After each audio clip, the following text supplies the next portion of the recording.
안녕하세요. 이슈의 청자 여러분. 오늘은 또 여러분과 함께 시장에 있는 이슈, 우리가 관심이 가져야 되는 이슈, 그리고 수혜 종목까지 이야기를 나눠보겠습니다. 자, 오늘도 제 옆에 있는 무 선생님과 함께 시작을 해볼게요. 선생님 안녕하세요. 네, 안녕하세요. 선생님, 우리 이제 조금 있으면 라이브 방송해요. 또 언제요? 언제였죠? 갑자기 날짜가 바뀌어가지고 물어보시니까 헷갈리는데 28일 기억났다. 맞아요. 11월 28일 오후 1시입니다. 여러분들 기대하고 계시니까 많이 들어와 주시면 좋을 것 같고요. 또 궁금한 내용 해당 영상 아래 댓글로 달아주시면 저희가 체크하고 그 부분 해결을 해드리면서 자연스럽게 진행을 해보도록 할게요. 자, 선생님, 우리가 지난 시간에 RCP, RCEP에 대해서 이야기를 나눠봤는데 구체적으로 어떤 것들이 달라지고 또 어디에서 수혜를 받는지 체크를 해보면 좋을 것 같아요. 이야, 오늘 또 간만에 자랑하는 시간. 제가 이거 정부 부처 그거 들어가서 찾아보고 정리를 했습니다. 이거 네가 좀 풀어줘라. 이걸 다요? 일단은 네. 푸는 거를. 자, RCEP 영내 포괄적 경제 동반자 협정에 서명을 15일에 문재인 대통령이 하면서 우리나라 역시도 여기에 들어가게 됐는데요. 일단 인도가 불참하게 되면서 무역 적자로 인해서 좀 그 부분이 문제가 돼서 빠지게 됐어요. 그래서 기존에 우리가 기대를 했던 것만큼의 좀 수혜는 없을 수도 있다라는 이야기가 있지만 분명 달라지는 거는 다양한 업종, 뭐 자동차, 철강, 석유화학, 기계, 전기전자, 섬유 등등 많은 부분에서 변화가 있어서 이 부분 체크를 해보려고 합니다. 자, 먼저 주요 업종과 품목이 좀 달라지는 거를 체크를 해봤는데 하나하나 하면서 이야기를 나눠볼까요? 자, 자동차 업종. 인도가 빠진 거는 나는 또 보이지 않게 그런 룰도 있지만 인도 태평양 이 군사적인 에너지가 미국 쪽에 보이지 않게 가입하지 마. 이거 왜냐면 인도는 미국의 전략자산 지원 없으면 상당히 좀 희청할 수 있거든. 인도가요? 대만도 그렇고. 그러니까 그런 것 때 보이지 않는 설계에서 못 들어간 거 아닌가 이런 생각이 들고. 네. 나중에 큰 그림으로 이제 바이든 정부가 되고 어느 세월이 지나고 이렇게 되면 인도도 여기 들어간다 이렇게 판단합니다. 네, 이번에 이 RCEP로 인해서 신남방 정책이 방금 커피 마셔서 신남방 정책이 가속화될 거다라는 얘기를 하고 있어요. 일단 뭐 큰 틀에서 보자면 원산지 기준 통일, 전자차가 간소화됐고 아시아권에 미비해 있던 지적재산권, 전자상권에 관련된 무역 규범을 정립했다라는 부분에서 의의가 있는데요. 지금 그 단어 말이 엄청난 무서워 중요한 얘기야. 우리 중국 하면 짝퉁이잖아. 그쵸. 이제 그거를 중국 정부가 보장하고 중국도 지금 고급화 전략으로 가고요. 그걸 이제 못 안 하게 하겠다는 거예요. 단속하겠다는 거예요. 단속해갖고 네 보장해줄게. 의시장에서 짝퉁 때문에 걱정하지 마. 지적재산권 보호해줄게. 이거 엄청난 얘기야. 그러니까 우리가 노상하면 벌써 우리가 딱 하면 중국의 짝퉁이 벌써 짝퉁 시장에 나오잖아. 이거를 규제하겠다는 얘기야. 그런 에르메스 1,000만 원에 팔던 짝퉁 남매 같은 사람들은 없어진다는 이제 건가요? 장기적으로 보면 이제 그 시장이 점점 소멸되겠지. 또 그동안에 그래서 짝퉁의 그 게임이나 이렇게 하면 딱 복제해갖고 중국 애들 이런 것도 다 규제할 테니까 이 툴에서만 들어와서 정상적인 거래해. 이러면 엔터나 컨텐츠나 게임이나 이러한 또 그 물류 쇼핑 이런 세상이 이 사이즈가 달라질 것 같아. 그래서 이 시장을 놓치면 저는 안 된다고 봐요. 여기는 뭐 군사적인 부분이라든지 뭐 한미 동맹의 우위라든지 이 부분을 이슈화 시켜서 이거를 그러니까 배고파도 그러니까 선비 정신을 강요하면 안 될 것 같아. 왜냐하면 우리 국민 먹고 살게끔 튼튼하게 해줘야 되거든. 앞으로 더 코로나 여러 가지 상황에서 극단화가 되거든. 잘 사는 사람은 더 잘 살게 되고 가난한 사람은 더 가난하게 되는데 가난한 사람들이 더 부자가 되고 할 수 있는 어떤 환경이나 시장이나 이런 기회를 막 열어줘야 될 거 아니야. 이 기회를 우리가 정부 주도용으로 사용돼야 될 것 같고 이거를 정부가 주도할 때 진짜 잘해야 될 것 같아. 응? 왜냐면 이거 지금 현재 잘못하면 또 이것 때문에 되는 쪽 대기업 위주의 중심으로만 이동될 수도 있단 말이야. 내수 시장 중심의 중소기업보다는 수출을 하는 대기업들이 훨씬 유리하게 되어니까요. 그러면 걔네도 중심하면 거기에 갖다 대는 사람은 간단하게 얘기해서 우리 간단하게 얘기해서 원산지 저기 그 배추하면 그 사람들이 얼마에 넘냐. 근데 이 도매 시장에서는 이 중간 상인들 내서 엄청나게 해놓아. 그거 똑같은 꼴이 되는 거야. 대기업들은 다 수익하고 이걸 실적으로 우리가 밑바닥에서 하는 중소기업이나 개인들, 자영업자들은 그 떡 못 먹고 그런 시장이 되면 안 될 것 같아요. 그래서 다양한 루트의 지원과 중소기업 활성화 정책과 그다음 대기업 위주 정책보다는 이러한 중소기업 위주 정책. 그래서 어떤 면에서는 이러한 데를 뚫어서 갑자기 커질 수 있는 이제 중소형주를 개발하고 찾아봐야 되는 게 RCEP가 아닌가. 일단 지금 벌써 중국 관련 소재나 이런 것들 벌써 물려나 갔어요. 금호석유화, 대한유화 이게 다 여기에 연결돼서 이제 앞으로 그동안 죽었던 종목들이 튀어 오르거든.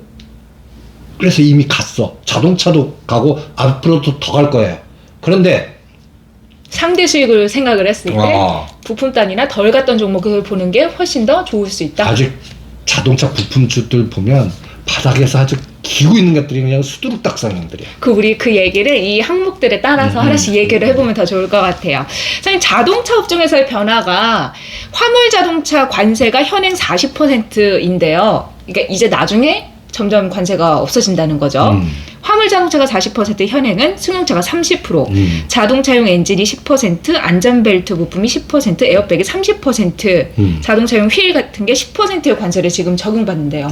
이 관세가 조금씩 줄어들게 되면 당연히 자동차 부품단이 수혜가 예상이 되잖아요. 그치. 특히나 자동차 부품단은 이미 좀 자기네들이 원하는 일본 자동차에 대한 우리의 관세는 유지하고 싶다라는 부분을 정부가 반영을 해서 이번 협상을 했다고 해요.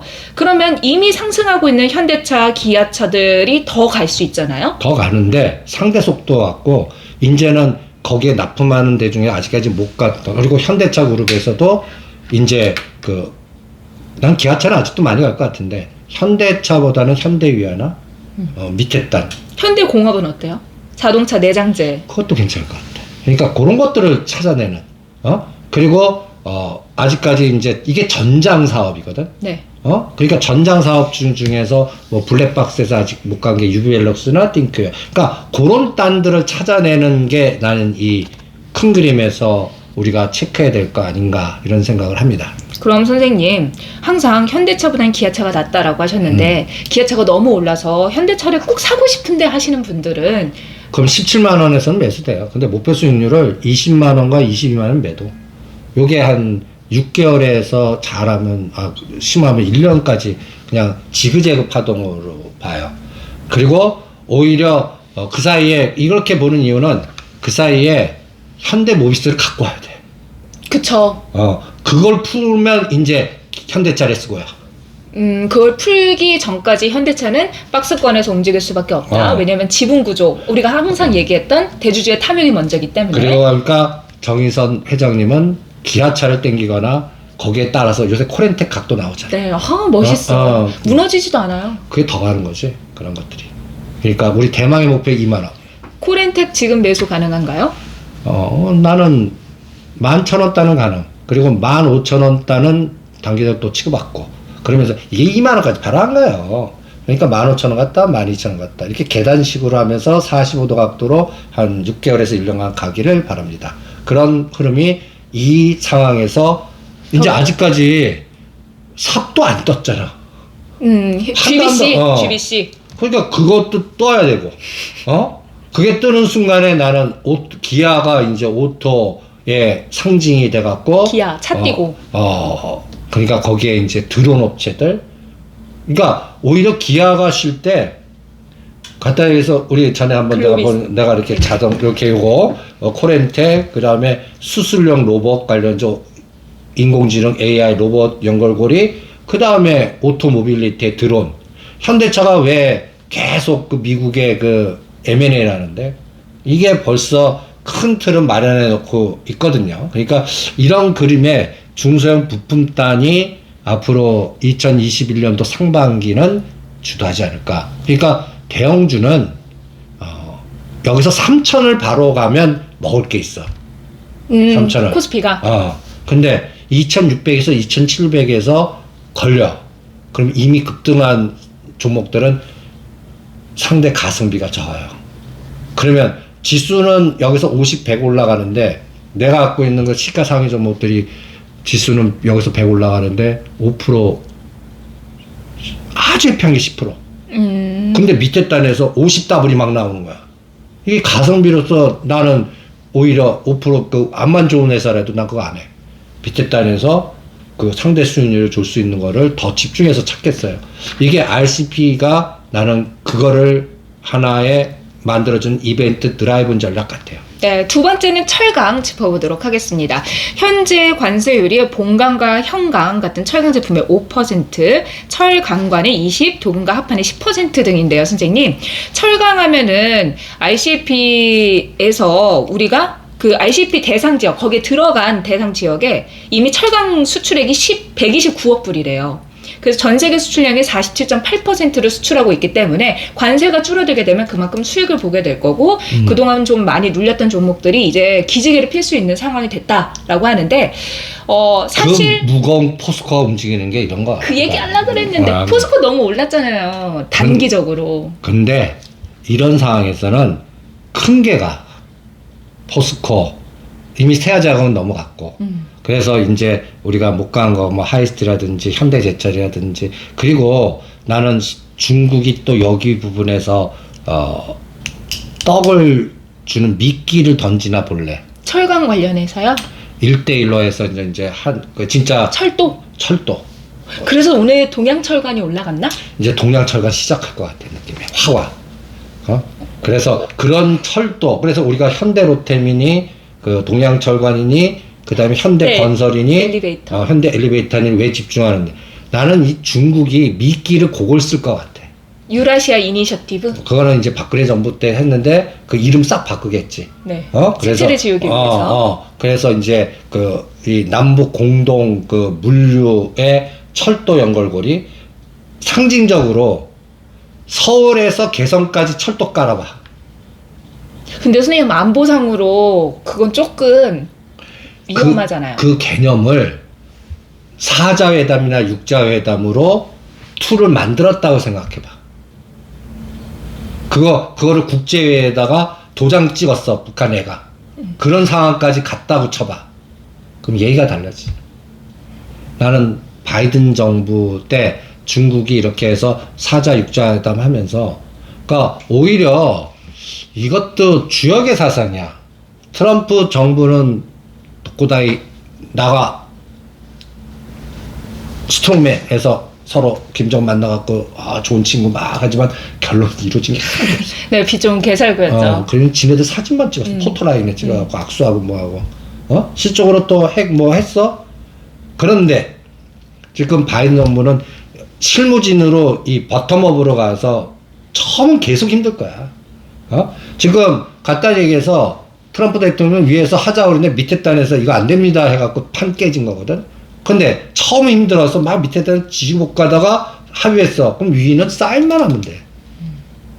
그런 세상이 주역의 사상으로 정반합 사상으로 또 나올 것 같아.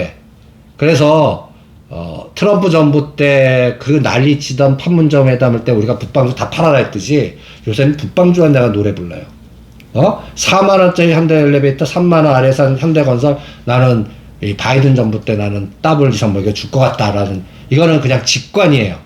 지금 보면 나오는 데이터는 없어. 그런데 항상 이 투자 역사나 이런 흐름을 보면 항상 극단의 고점이나 극단의 저점 오면 그때 나오는 현상 갖고 파악하는 게 아니라 이게 저것으로 바뀔 때 저것이 뭘까 해서 저것이 현실화됐을 때 파는 건데 나는 저것이 앞으로 빠르면 한 2, 3년 안에 관광은 이루어질 것 같아요. 그리고 산림 녹화라든지 이런 것도 지원해질 것 같고, 그리고, 뭔가, 우리가 지금하고 다른, 뭔가, 일본, 우리나라, 북한, 중국의 경제 구도가 하나 만들어질 것 같아요. 그리고 그런 전략과 정책을 대선 정책으로 끄는 대선 주자가 분명히 나올 것 같아요. 다음 정부 그거에.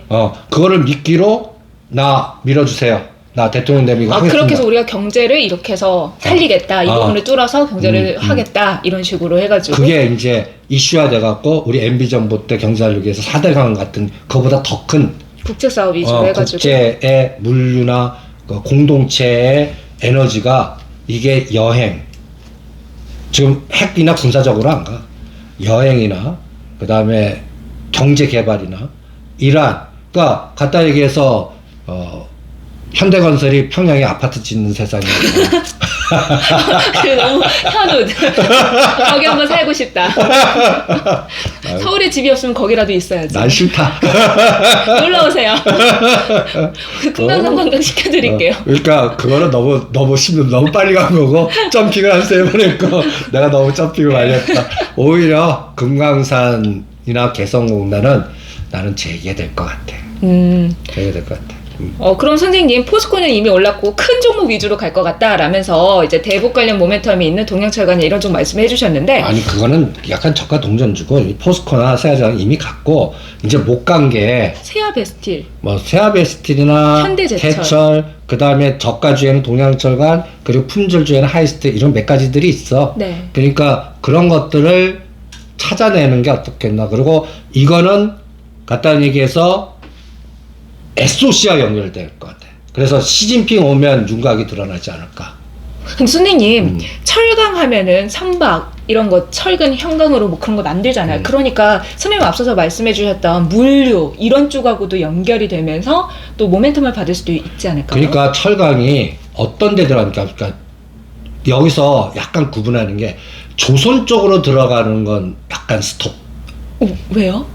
지금 보면 코로나 이후에 물류하지만 먼저 수리조선부터 갈 것 같아. 그래서 내가 대우조선에 가니 현대미포조선부터 해라. 그 다음에 수리가 볼로 이제 바로 이제 진짜 그 조선업체로 가는데 시차가 1년이나 2년 걸릴 것 같아. 맨 처음에는 조선주 막 하지만 그게 이제 순서가 있을 것 같고 오히려 우리 보면 그 상수도 배관이라든지 도시 재생이라든지 그다음에 철도라든지 그런 거와 관련된 철근 만드는 회사가 먼저 가지 않을까. 알겠습니다. 그거가 약간 그리고 수도관 그다음에 자동차용 판 만드는 게 현대제철이거든. 네. 그런 것들 그런 구조된 데에 특화된 철강 업체를 사야지. 조선 쪽에 편중된 이거는 난 조금 No. 알겠습니다. 지금 제가 찾아보니까 세아베스텔이 선박, 사업기계, 건설 특수강을 제작을 하고요. 현대제철이 철근, 형강, 강간, 자동차 부품. 그래서 난 세아베스텔보다 현대제철. 알겠습니다. 선생님 그런데 앞서서 조선 쪽은 NO, 자동차 이쪽은 OK라고 하셨잖아요. 철강업체가 관세가 철폐되면 직접적으로 철강 자체에 대한 관세가 줄어드니까 수혜를 직접적으로도 받지만 자동차, 전자제품 이런 부분을 만드는 데도 필요하잖아요. 그렇지. 그래서 간접적으로도 분명 수혜를 받을 수 있을 것 같아요. 그렇지. 그래서 이 전기전자나 가전이나 기계는 다 네트워크로 연결되어 있는 것 같아. 직접 있고 간접 수혜 있고. 그래서 뭉탱이로 가면 오케이. 그리고 이게 RCPT 보면 중국뿐만 아니라 동남아 시장도 같이 연결돼서 열릴 수가 있거든. 그러면 동남아 쪽에 수출이라든지 이미 시장에 연골고리 갖고 있는 그런 회사들, 그러면 이게 현대로템이야. 또 현대로템은 우리 내부적으로는 이제 수소 충전소. 이게 무지 많이 만들어야 되거든. 이거를 뚫어야 되는데 이제 법적 룰을 만들어서 정부 지원차에서 막 한다면 그러면 자동적으로 수소차를 살 수가 있겠지. 지금은 사면 하나 충전하는데 3-40분. 그리고 이게 줄 서봐. 이 바쁜 세상에 그걸 이게 수요를 딱딱딱 만들고 여기다 수소 충전소 만들겠다면 데모하는 거지. 아니 주차할 공간도 없는데 뭘 만드냐. 님비. 그런데 이제 그런 것들을 차곡차곡 정부 차원의 주도해서 풀어주면서 그러니까 아직도 지자체가 막아요. 지자체가. 근데 거기가 뚫려야 된다고. 그래야 이게 확산이 되지. 그러니까 정부 주도에 하는 사업들 보면 이게 기업은 하려고 해도 법이 서로들 막혀. 근데 그게 뚫리는데 시차가 굉장히 크거든. 그러니까 이 주가를 보면 정부 정책한다고 해서 먼저 미리 가. 기대 심리 때문에 선반영 되니까요. 그런데 실제 그 따라오는 속도는 어떤 거는 3년에서 10년 걸려요. 오, 오래 걸리네요. 진짜 오래 걸려. 그게 쉽지가 않아요. 그러니까 그런 부분의 흐름을 봐야 되기 때문에 나는 수소차 솔직히 멀었다? 말았어. 그러니 그럼 현대로템 지금 사는 거 너무 위험하잖아요. 한 30년 투자해야 될지도 모르는데. 현대로템은 그래서 붙방으로 그 다음에 철도 이런 재료가 있고 주가가 지금 120m에서 15,000원이잖아. 지금 현대로템 3만이면 내가 옆에도 가지 말라고 그런다. 교집합이 많은 종목이라서 폐방미인 종목이라서 이런 부분을 관심 있게 보자. 근데 선생님 전기전자 업체에서도 이제 변화가 있는데 냉장고가 관세가 30%나 되더라고요. 세탁기 30, 냉방기 25%. 근데 이 아시아 지역이 덥잖아요. 냉방기 25% 관세가 철폐되면 이런 부분도 굉장히 기회가 될 것 같은데 전기전자물이 당연히 삼성전자 생각하게 되는데 나는 LG전자지. 그러니까. 백색화전은 LG? LG. 그리고 나는 LG전자는 저 핸드폰 좀 포기하지 좀. 그 쓸데없이 저 LG 핸드폰 진짜 좋아요. 그래? 네, 왜냐면 제가 중학교 때 썼는데 달리기 하다가 떨어뜨렸는데 밟았어요, 제가 언덕에서. 근데도 부서지지 않더라고요. 튼튼해? 네, 삼성이었으면 액정이 나갔을 텐데 정말 튼튼해. 이래서 LG. 근데 그런 얘기가 있더라고요. 1등과 2등의 차이점. 뭐야? 1등은 브랜드에 대해서 더 가치를 심어준대요. 근데 2등은 1등은 이겨야 돼 라면서 제품력 이런 거에다 더 포커스를 맞춰서 2등은 2등일 수밖에 없다는 얘기죠. 자, 그러면 선생님 이 전기전자 약간 사담으로 빠졌는데 전기전자에서 혜택을 받을 수 있는 건 LG로 봐야 되는 건가요? 가격 대비. 가격 대비? 아니면 선생님 요즘은 가전제품에도 다 스마트 이런 거 들어가잖아요. 그러니까 반도체 이런 쪽으로 들어가 있는 소재단 이런 쪽을 보면 그건 어때요? 시스템 반도체나 전장 사업에 이미 같이 포함되어 있지. 시스템 반도체. 요새 그러니까 간단하게 해서 음성 노하우 갖고 있는 회사. 그 다음에 또 그걸 무선으로 연결시키는 회사들. 벌써 많이들 갔어. 그 알소프트 보면 허라해. 알소프트는 뭐 5G 관련해서 엄청 성장을 했었으니까. 그러니까 그런 종목들 중에 아직도 뭔가 거리가 있는 것들. 네. 그래서 그게 이제 인공지능 AI 전장인 것 같아요. 네. 그거는 뭐 틈새 전략은 아직도 있다고 봐요. 네, 선생님 그 다음은 저 정말 이거 하고 싶었어요. 섬유. 면사 폴리에스터사 7% 현행. 셔츠나 스커트, 의류에는 30%의 관세가 붙어 있는데 이게 없어지면 베트남이나 이런 데 공장을 두고 있는 회사들 엄청난 이득이잖아요. 그치? 그러니까 이제는 뭐 신원이나 한세실업이나 그동안 소외됐던 것들, 뭐 FNF 여러 가지 이제 쇼핑이나 음식료나 이런 것 같이 이제 이쪽도 이제 큰 그림을 그릴 수가 있는 거야. 장기 전략의 큰 그림. 그러니까 트럼프 대통령은 여기서 두들겨 맞고 또 미국 관제 때문에 철강이나 이런 섬유나 이런 것들은 그건 항상 노이즈였었는데 RCEP 세상이 들어가면서 그러니까 어떤 면에서는 이게 내수 시장과 경공업 시장 중이 아니라 경에 이거를 또 남북 관계 연결해서 뭔가 또 확장성이 좀 있고 그래서 뭔가 앞으로 우리나라의 3년 먹거리가 여기서 나올 수 있다. ICP에서? 그런 생각이 들어요. 선생님 제가 섬유에서 이 공장이 어디 있는지 찾아봤거든요. 그래서 세 개를 찾았어요. 태평양 물산이 그 갭이나 타겟 같은 우리가 아는 브랜드를 그치. 제조해서 판매하는데 베트남, 미얀마, 인도네시아의 의류 생산 작업을 한대요. 와, 거기다 있네. 그 SG 충방은 봉제 시트 사업, 부동산 사업도 하고 베트남에 그 공장이 있고요. 형제 INC도 베트남, 인도네시아에서 현지 생산 공장이 있대요. 좋은 종목 딱 세 개 다 갖고 왔네. 저의 관심주. 이것도 아시아나 나 또 따라한다. 이게 원래 아시아 종류인데 제가 지난주에 아시아나를 너무 얘기하다 보니까 나중에 아시아나 종류라고 해. 근데 여러분들 수익 많이 보셨죠? 축하드려요. 선생님 그러면 이거 태평양 물산은 나도 좀 사봐야겠다. 선생님 그럼 이 세 개 중에 어떤 게 지금 차트상으로 가장 매력적이에요? 어디 보자. 태평양 물산 먼저 볼까요? 침구류 제조 판매도 하고 있다라고 하더라고요. 태평양 물산이 어디 봅시다. 아무래도 생산 작업을 하는 데가 한 나라만 있는 것보단 여러 나라에 있는 게 훨씬 더 수혜를 많이 받을 수 있지 않을까라는 생각이 드는데요. 태평양 물산은 오르지 않고 뭐 바닥을 기고 있네. 그래도 거래량이 좀 이번 주에 많이 좀 붙었죠. 왔네. 이거는 바로 사야겠다, 야. 여러분, 제가 한 건 했어요. 근데 그 한 건은 많이도 빠졌네. 2015년도에 7,500원까지 갔다가 지금 거의 반의 반토막이네. 위치상으로는 역별 상태고 조금 편안한 매매는 가능하지 않을까 싶은 생각이 들어요. 벌써 이제 대량 거래 터지. 우리가 좋아하는 초기 조건 딱 들어오는데 얘는 또 SG 충방. SG 충방. SG 충방. 네, 부동산 사업도 하고 있어서. 근데 이건 조금 올랐죠. 얘도 근데 비슷하다. 120 밑에 옆으로 기고 있네.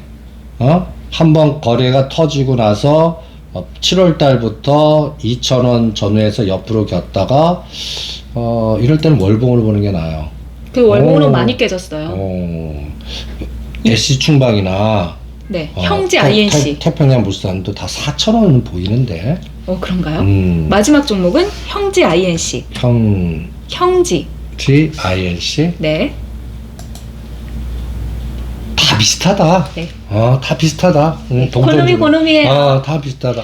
여기에 이제 베트남에 있는 제일 우량주인 한세실업. 어디 보자. 그래도 우량주는 또 조금 마음이 편안하게 매매를 할 수 있다는 장점이 있으니까. 다 비슷하지. 이런 종목들이 그동안에 다 그냥 코로나 피해보고 그 옷을 사람들이 안 나가니까 잘 안 사잖아요. 우량주 하실 분은 한세실업.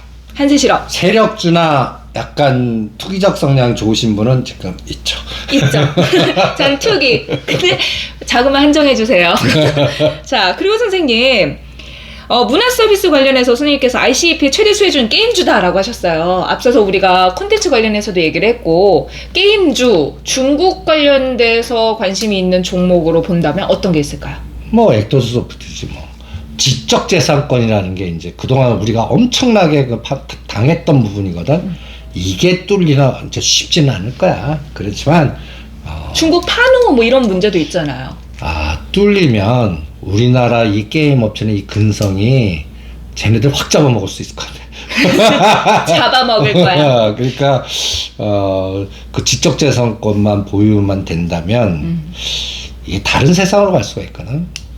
선생님, 근데 지적재산권은 게임뿐만 아니라 시청각, 콘텐츠에도 적용이 되잖아요. 콘텐츠도 적용이 되지. 근데 금일장 기준으로 초록뱀이 5% 상승을 한 건 왕이 부장이 이렇게 온 건가요? 아니면 ICP 관련해서 수혜로 우리가 기대를 해볼 수 있는 건가요? 이제 그런 냄새를 엮어갖고 이미 엔터나 이러한 그 콘텐츠 하는 업체들이 다 중국은 언제 터질 거라고 다 이렇게 꼬리를 이렇게 딱 이렇게 걸어놨어 다. 네. 그러니까 엔터 업체들하고 게임 업체하고 영화, 뉴 뭐 이런 종목들도 다 보면 중국 연구고리는 다 이게 돼 있어. 그러니까 또 덱스터도 있고. 이런 것들이 그나마 코로나 때문에 다 망가진 종목들 아닙니까? 이제 왕이 시진핑 이런 쪽이 이제 남아 있는 부분. 그러니까 이런 것들이 이제 우리가 할 수 있는 전략이 아닐까 이렇게 생각을 합니다. 네, 오늘 ICP 관련해서 정말 다양한 분야에 대해서 이야기를 나눠봤는데요, 선생님. 하나만 더 이야기를 마지막으로 해볼게요. 농수산물 관련해서도 또 관세가 철폐가 됩니다. 근데 선생님, 수산물 부분보다 저는 관심이 갔던 게 농산물인데 사실 제가 체크를 해보니까 사과, 배, 딸기, 녹차, 맥주에도 관세가 5% 정도 부과가 되는데 이 부분이 줄어든다고 해요. 그러면 아무래도 다른 나라의 종자라든가 이런 거를 수출하는 회사들이 이득을 보지 않을까라는 생각을 하면서 홈페이지 가서 하나씩 찾아봤는데요. 아시아 종묘가 병충해에 강하고 날씨 변화에 강한 그런 약간 씨앗 같은 거를 판매하더라고요, 베트남에. 그래서 최근에 오르는 거 아닐까 싶은 생각을 좀 했거든요. 그리고 그것도 북방.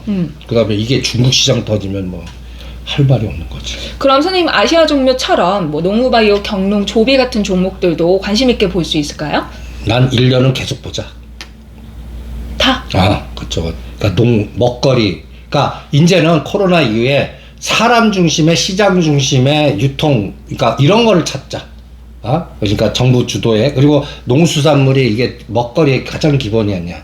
그리고 이와 연관된 종목들 중에 아직도 바닥을 기고 있는 것도 많거든요. 요새 사조 그룹하고 CJ 시푸드라든 요게 이제 다시 또 꿈틀꿈틀 걸려고 그래. 그리고 이거는 또 항상 11월 달에 사서 내년 3월에서 5월에 파는 계절적인 어떤 게 있어요. 수산물이요? 수산물이나 농수산물이나 또 조류독감, 구제염, 수족, 이렇게 다 이런 그런 꼭 그래서 요런 시즌에 그러한 또 주기하고도 딱 맞아요. 그러니까 이게 RCP에서 만약에 지적재산권이나 이런 걸 뚫을 수만 있다면 세상에 이거면 이런 것들은 올랐다가 다시 원위치하고 올랐다가 다시 원위치하다가 이 시장이 뚫리면 이제 쭉 갈 수 있는 게 될 수가 있겠지. 그러니까 중소형주 RCP에는 다양한 이게 지금 보면 종목의 군들이 다양하게 나오잖아. 지수하고 상관없어요. 근데 저는 이렇게 많은 종목들이 수혜를 받으면서 다 갈까요? 순서가 있겠지. 그거는 스스로 알아서 싸우세요. 그리고 종목을 한정해 난 여기만 집중. 그럼 그 집중이 올 때까지 싸우시는 거지. 이거를 다 사겠다. 다 사면 몇 개야? 한 20개가 넘는다. 백화점은 만들지 마세요. 백화점은 좋아하지만 종목 백화점은 안 됩니다. 백화점은 여기서 벌어갖고 소비할 때 가세요. 듣기만 해도 행복하네요. 소비하고 싶어요. 여러분도 그러시죠? 네, 오늘은 ICP에 대해서 조금 더 자세하게 이야기를 나눠봤습니다. 정말 다양한 부분에서 변화가 예상되고 우리가 자동차, 철강, 섬유화학, 기계, 전기, 전자, 섬유, 생활소비재, 농산물, 수산물 등등등등에서 변화가 예상되는 만큼 여러분들이 관심을 갖고 있는 수혜주 또 앞으로 어떤 모습이 보일지 함께 고민하면서 좀 찾아보시면 좋을 것 같아요. 자, 오늘 저희가 준비한 내용 어떠셨나요? 굉장히 좀 알지게 준비를 했다라고 생각하는데 여러분들에게 도움이 됐다면 구독과 좋아요 눌러주시고요. 종 모양의 알람 설정을 통해서 업로드된 거를 바로바로 또 확인하실 수 있으니까요. 알림 설정까지 해주시면 좋을 것 같아요. 자, 오늘 저희가 준비한 내용 여기까지고요. 저희는 다음 시간에 찾아뵙도록 하겠습니다. 여러분